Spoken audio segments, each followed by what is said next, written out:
What's up, advanced math students? This is a very specific little problem. It is number 22 on section 10.1.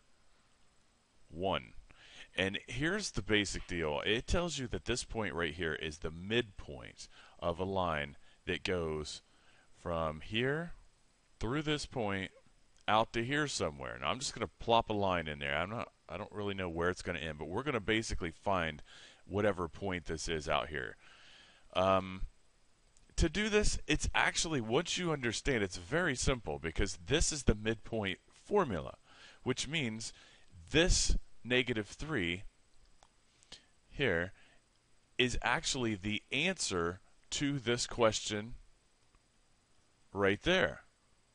Now, since this, we can call this x1, y1, and whatever point this is out here, x2, y2, all we have to do is plug this in here and solve. So if we just take this first one right there, and I basically stick in 4 right here for this x1, y1. I'll just erase that right there, although I was going to blur that up. Let me just undo that. Let me rewrite it. So it's going to be -3 equals, and I'm going to put 4 right there for x1 plus x2 over 2, and then I just solve. So to solve this equation for x2, I take 2 times -3. That's going to be -6 equals 4 plus x2, which x2 is just a label. And I subtract 4. Don't make this harder than it is. Basic algebra 1. x2 equals 10. So the coordinate of this point is -10 something, and it looks like it's going to be 6 here. But let's just prove that. And to make sure that that is in fact positive 6, I use this one.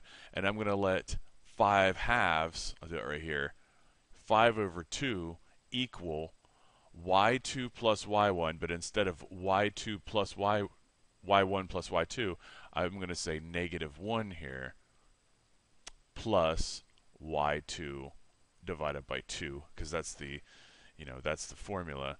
And I'm going to take 5 halves times 2, just like I took the -3 times 2 here and got -6. I'm going to take 5 times 5 halves, or 2 times 5 halves rather, which would look like this, and that would cancel, giving me 5. So 5 equals -1 plus y2, and of course just add your 1.